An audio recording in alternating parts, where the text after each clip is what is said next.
Before tonight's teaching begins, please receive this public notice. This broadcast is a church educational publication presented for study, discussion, and training purposes only. The material shared tonight is not legal advice, not political advice, and not professional representation of any kind.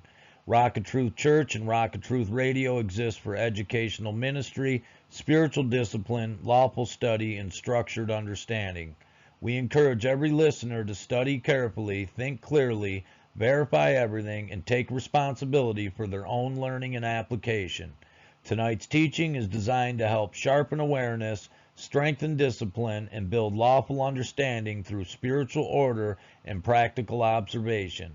Take what is useful, study what is unfamiliar, question what needs testing, and always seek truth through structure, evidence, and understanding. Tonight's lesson begins now.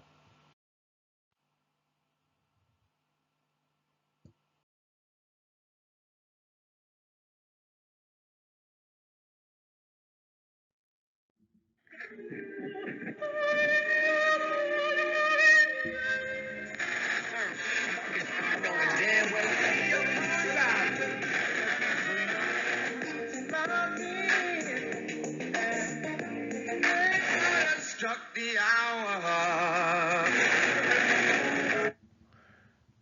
You're tuned in to Rock of Truth Radio. I'm your host, Minister Joseph Anthony. Tonight is Thursday, April 30th, 2026, and we are live at a little after 8 p.m. Eastern, broadcasting from an undisclosed spiritual sanctuary somewhere outside of Detroit, Michigan. And welcome back. This is where we study the outward world. This is where we break down systems. This is where we learn structure. Because if you're going to deal with government, courts, agencies, police, debt collectors, prosecutors, and lawyers, you better understand how power actually moves. Last week we broke down the right to travel. We separated truth from myth, law from internet fiction. And tonight, we take the next step. Tonight's lesson is called the Roy Cohn Method. And if you don't know Roy Cohn, you definitely know his student, Donald Trump. Roy Cohn taught one of the most aggressive political and legal minds in modern history. Attack first, deny everything, change the subject, control the story. And if you think that only happens in politics, you're already behind. Because these same tactics happen in court, at traffic stops, in debt collection, in family court, in criminal court, in administrative hearings, everywhere. And if you don't recognize the tactic, you will react to the pressure, and reaction creates mistakes. That's why tonight matters, because power uses pressure, but law uses proof. And tonight, we start learning the difference. Before we get into Roy Cohn, I want to explain why this lesson matters. Because if you miss this part, you miss the whole fight. And if you're following along with tonight's study guide, the link is in the live chat. And if you're watching the replay on YouTube, it's in the description below. And it's always available at rockoftruthchurch.org. Turn now to section 1, Why This Matters, at the bottom of page 2. Because from this point forward, every slide tonight follows that guide. What you're hearing tonight is the live teaching. What's in that guide is the deeper training, the breakdown, the structure, the notes, the study material, built to help train your mind, built to train ministers, built to train students, built to train people who want to stop reacting and start understanding. Because most people think legal problems start with paperwork, a ticket, a summons, a complaint, a motion, a court notice. But that's not where it starts. It starts before that. It starts with pressure. Pressure at the traffic stop, pressure from the prosecutor, pressure from the judge, pressure from the debt collector, pressure from the agency, pressure from the threat itself. And if pressure moves you, you'll react before you think. And if you react before you think, you can damage your own position. That's why we start here. Not with law books, not with court forms, not with legal words. We start with awareness. Because if you can see the pressure, you stop being controlled by it. And that's where lawful defense begins. Now, before we break down the tactics, we need to understand the man who built the blueprint. Who was Roy Cohn? Roy Cohn was not just a lawyer, he was a strategist, a political operator, a courtroom fighter, a man who understood that power is not always exercised through facts. Sometimes it is exercised through pressure. He became nationally known during the McCarthy hearings in the 1950s. But Roy Cohn's real legacy wasn't law, it was method. His method was simple: attack first, deny everything, never apologize, never concede, change the subject, control the room, control the story, and most importantly, keep the other side reacting, because Roy understood something many people still don't. If you can control emotion, you can control movement. And if you can control movement, you can control outcomes. That blueprint did not die with him. It was passed down. One of the clearest modern examples is Donald Trump. Roy Cohn mentored Trump early. And if you watch Trump today, the attacking, the denying, the reframing, the redirecting, you're watching Roy Cohn's blueprint in real time. Again, we're not studying personalities, we're studying patterns, because once you can recognize the pattern, you stop being surprised by it. And when you stop being surprised, you stop being controlled. Now, this is where the teaching gets real. Roy Cohn is gone, but his method is still alive. And one of the clearest living examples of that method in public view, as I stated earlier, is Donald Trump. And let me be clear, I'm not attacking Donald Trump. This is not about politics. This is not about parties. This is training. We're not attacking the man. We're studying the pattern he uses, because Trump was mentored by Roy Cohn. And if you watch Trump long enough, you can see these patterns I'm talking about. When challenged, he attacks. When accused, he denies. When cornered, he pivots. When facts tighten, he changes the story. When pressure rises, he raises it higher. Think about it. The Obama birth certificate, lock Hillary up, election fraud claims, courtroom attacks, media attacks, judge attacks, prosecutor attacks. Same pattern, over and over. Blame the Democrats, blame Biden, blame Obama. Not because it's random, because it's method.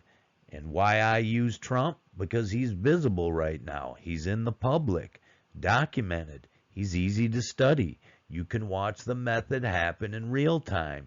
And that matters because these same tactics show up everywhere. They show up in court, in traffic stops, in negotiations, in hearings, in collections, in claims against you. Like I stated, Trump is not the lesson. The pattern is the lesson. And once you can recognize the pattern, you stop falling for the pressure. Here's tactic number one, and this one is powerful. Attack the accuser. Roy Cohn taught, don't defend first, attack first. Why? Because when someone makes a claim against you, the natural reaction is to explain yourself, to defend yourself, to justify yourself. And the moment you do that, you're on defense. Roy Cohn understood that if you attack the person making the accusation, you shift the energy, you shift the pressure, you shift the spotlight. Now the issue is no longer the claim, it's the person making it. Watch Donald Trump. How many times have you heard it? Witch hunt, corrupt prosecutor, biased judge, fake news. Notice the pattern. Those statements do not answer the claim. They attack the source of the claim. That is tactical reversal. And this matters because you will see this in your own life. A prosecutor may challenge your position. A cop may challenge your competence. A debt collector may challenge your credibility. An agency may challenge your compliance. And sometimes when you start asking the right questions, they may push harder. Not because you're wrong, because pressure is being tested. And if you react emotionally, you walk right into their frame. That's the lesson. Attack changes focus, and whoever controls the focus controls the fight. Here's tactic number two: deny everything. Roy Cohn understood something very important. You do not always need proof to create movement. Sometimes all you need is denial, strong denial, repeated denial, confident denial. And why? Because denial creates doubt, and doubt slows people down. It interrupts certainty, it buys time, it creates space, and space creates leverage. Watch Donald Trump. One of the clearest examples, the 2020 election. Before courts finished reviewing claims, before evidence hearings fully played out, the message was already moving. The election was rigged. Now stop right there. This is not about politics. This is about method. That statement did something powerful. It created doubt immediately. It moved emotion immediately. It moved public attention immediately. That is the tactic. And you'll see the same thing in legal settings. A prosecutor may deny your argument. A debt collector may deny missing documents. An agency may deny procedural mistakes. Opposing counsel may deny defects in the record. And if you're not grounded, their confidence can move you. But hear this carefully. Denial is not evidence. Repeating something does not make it true. And confidence is not proof. That's the lesson. When you understand that, you stop being shaken by repetition and you start demanding proof. Here's tactic number 3. Change the subject. Pivot fast. Redirect attention. Move the room. Roy Cohn understood something powerful. Attention is power. Whoever controls attention controls the direction of the conflict. Because if the real issue becomes dangerous, you don't answer it. You replace it. A new subject, a new controversy, a new accusation, a new distraction. And once attention moves, pressure moves with it. Watch Donald Trump. One of the clearest public examples, the Obama birth certificate. For years, attention was pulled into that conversation. And notice what happened. The national conversation shifted. The media followed. The public followed. The original focus moved. That's the tactic. Not proving, moving. And this happens in court all the time. You ask for evidence. They start talking procedure. You challenge jurisdiction. They start talking compliance. You question the record. They start questioning you. That's the pivot. That's the redirect. And if you're not paying attention, you'll follow them right off the issue. That's why students must learn this. Because if you chase every distraction, you lose your footing. And if you lose the issue, you lose the position. Remember, whoever controls the focus controls the movement of the fight.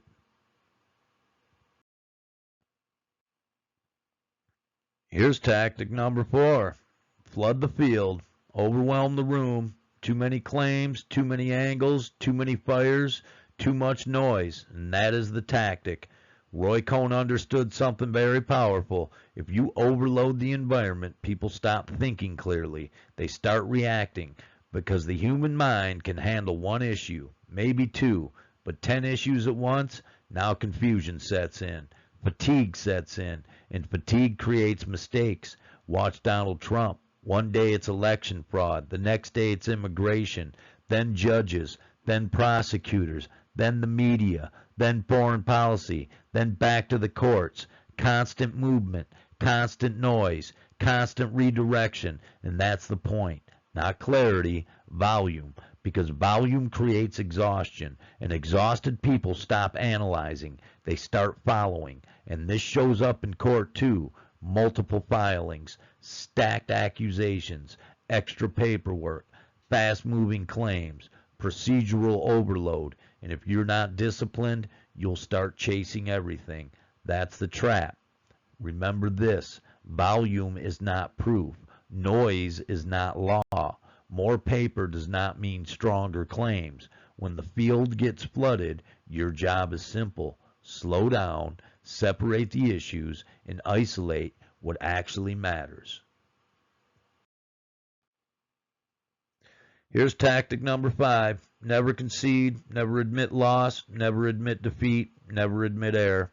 Roy Cohn taught this for one reason. Because the moment you concede, you create accountability. And accountability creates consequences. So what do? You keep the fight alive. even when the facts are turning, even when the outcome is clear, even when reality is moving against you. Because if the story stays alive, the pressure stays alive. And if the pressure stays alive, the fight continues. Watch Donald Trump after the 2020 election. Instead of concession, the message stayed strong. We won. The election was stolen. Again, this is not politics about parties. This is tactical observation. Watch the structure. Watch the pattern Trump was using. The loss was reframed. The outcome became an attack. And by doing that, the conflict stayed alive. And it is still today. That is the tactic. And you'll see this in court too. A motion gets denied. Suddenly the judge is biased. An argument fails. Suddenly the process is corrupt. A claim weakens. Suddenly the whole system is unfair. Same pattern. Keep the narrative alive. But hear this carefully. Preserving a story does not change reality, and refusing to concede does not erase facts. That's the lesson. If you can recognize narrative preservation, you stop getting emotionally carried by it, and you stay grounded in proof. Here's tactic number 6, emotional flooding. This is where power stops trying to convince your mind and starts trying to control your emotions. Fear, anger, urgency, panic, pressure. Roy Cohn understood something dangerous. If you can move emotion, you can weaken structure, because emotion changes judgment, fear narrows thinking, anger speeds reaction, panic clouds clarity, and once clarity breaks, mistakes increase. Watch Donald Trump. One clear example, the repeated rally statements about immigrants bringing crime, or the public claims about people eating cats and dogs. Now stop there. Whether you agree politically is not the point. Study the tactic. Those statements are emotionally loaded. They paint pictures. They create urgency. They trigger fear. And once fear is activated, reason takes a back seat. That is the method. And this happens to you too. Traffic stops, courtrooms, debt collection calls, agency notices, prosecutors pushing deadlines. Pressure first, emotion first. Your body feels it before your mind understands it. That's why self-government matters. Breath, pause, silence, stillness. Because if you can govern your emotions, you protect your structure. And if you protect your structure, you protect your rights. Here's tactic number 7, frame collapse. This is one of the strongest tactics because it changes the battlefield itself. Roy Cohn understood this. If you cannot win inside the real issue, change the issue. Change the frame. Because once the frame changes, the fight changes. A legal issue becomes personal. A procedural issue becomes emotional. An evidentiary issue becomes moral. And once that happens, people stop thinking structurally. They start reacting personally. Watch Donald Trump. When legal investigations come, how are they often framed? Not as legal process, as persecution, as targeting, as a personal attack against him. And notice what happens. The conversation shifts. The legal frame disappears. The emotional frame takes over. And once people receive it emotionally, they stop examining the structure. That's the tactic. And this happens in court too. You challenge jurisdiction, suddenly you're difficult. You challenge procedure, suddenly you're disruptive. You ask for evidence, suddenly you're avoiding responsibility. See what happened? The issue moved. That's frame collapse, and students must guard against it. If the issue is law, keep it law. If the issue is evidence, keep it evidence. If the issue is procedure, keep it procedure. Because the moment you accept the wrong frame, you start fighting the wrong battle. And the wrong battle weakens your position. Here's the 8th and final Roy Cohn tactic. Control the narrative. Control the story. Because whoever controls the story often controls how people feel about the event. And feelings move faster than facts. Roy Cohn understood this deeply. Facts take time. Evidence takes time. Procedure takes time. But story Story moves instantly. Story tells people who the victim is, who the villain is, who the hero is, who's under attack, who's fighting back. And once people believe the story, they start interpreting facts through that story. That's the tactic. Watch Donald Trump, one of the clearest examples. Fake news. Think about that phrase. Before the report is even heard, the source is already framed. Before the facts are examined, the story is already built. That's narrative control, and it's powerful because once the frame is accepted, people stop asking for proof. And this happens in court too. Prosecutors build stories, lawyers build stories, agencies build stories, debt collectors build stories. But hear this carefully. Story is not proof. Narrative is not evidence. An accusation is not fact. That's why students must learn to separate perception from proof, because power performs, but law proves. And when you learn that difference, you stop being led by the story and start standing on the record. Now let's bring this home, because by now some of you may be thinking, this is politics, this is media, this is public life. No, this is court, this is law, this is procedure. Because these same tactics show up everywhere, in hearings, in agency proceedings, in debt collection, in roadside stops, in negotiations, in courtrooms. A prosecutor may attack instead of answer. An attorney may deny instead of prove. An agency may redirect instead of respond. A collector may create urgency before showing documents. A judge may narrow the frame and move you off your issue. And if you don't recognize the tactic, you may mistake pressure for proof. That's the danger, because authority feels powerful, urgency feels serious, aggression feels convincing, but none of that is evidence, and none of that is law. That's why we teach this first, before motions, before constitutional arguments, before procedural challenges, because if you don't understand pressure, pressure will move you, and once pressure moves you, your record can suffer. Remember this, court is not where performance wins. Court is where claims must meet proof. Not pressure, not titles, not emotion, proof. And the student who learns that stops reacting to power and starts standing on law.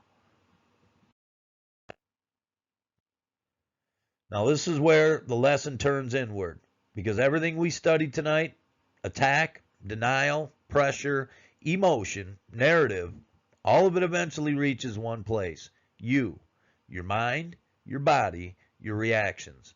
And this is where Christ consciousness becomes practical, not as religious talk, not as church language, but as living discipline, because Christ consciousness is inner government.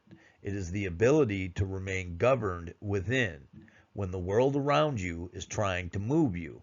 And how do we do that? 3 things. Silence, breath, witness. Silence, because silence slows reaction. Breath, because breath regulates the body under pressure. And witness, because witnessing allows you to observe what is happening without becoming what is happening. That is Christ consciousness, to see clearly without reacting blindly, to remain still while pressure is moving around you, to stay grounded when fear is being projected at you, at a traffic stop, in a courtroom, on a debt collection call, in front of a judge. The pressure always comes first. The emotional test always comes first. And the question is, can you remain in Christ consciousness? Can you hold silence? Can you hold breath? Can you hold witness? Because reaction weakens structure, but Christ consciousness preserves structure, and structure protects your rights. Before outer government comes inner government, and lawful discipline begins within. Tonight was part 1, recognition, seeing the battlefield, seeing the pattern, seeing the method, because you cannot defeat what you cannot recognize. But recognition is only half the work. Next week, we move into part 2, the counter playbook. And this is where training becomes action. What do you do when they attack first? What do you do when they deny everything? What do you do when they change the subject? Flood the field, trigger emotion, collapse the frame, control the narrative. Because seeing the tactic is one thing, answering it correctly is another, and that's the difference. Part 2 is not about becoming like them. It's about defeating the tactic without becoming the tactic. That is lawful discipline. That is structure. That is spiritual steadiness. Next week, we're going to teach how to hold your frame, how to preserve your record, how to preserve burden of proof, how to preserve evidence, how to stay grounded under pressure, and how to stand firm without reacting. Because that is where real strength is. Not in emotion, not in performance, but in structure. And structure defeats pressure. That is the next phase of your training. And that's tonight's lesson. Part 1 of the Roy Cohn Method. Tonight was about recognition, learning to see pressure, learning to see tactics, learning to see the difference between power performing and law proving. Because once you can see the tactic starts losing its grip on you. And that's what we build here. Not confusion, clarity. Not reaction, discipline. Not fear, structure. Week by week, we sharpen perception. We strengthen discipline.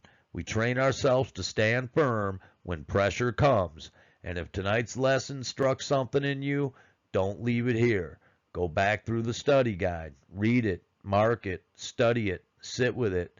Train your eye to see the pattern, because what you can clearly recognize, you can properly respond to. And what you can properly respond to cannot easily control you. And if you're building with us, join us this Sunday at 11 a.m. Eastern at Rock of Truth Church. We return to the inward work, continuing our verse-by-verse walk through Genesis chapter 1. Because Thursday nights, we build outward, and Sundays, we build inward. Visit rockoftruthchurch.org, sign up for the newsletter, download the study guides, stay connected, keep building, and until next Thursday, stay disciplined. Stay watchful, stay centered, and stand in truth. This is Minister Joseph Anthony, and this has been Rock of Truth Radio. All links are in the description.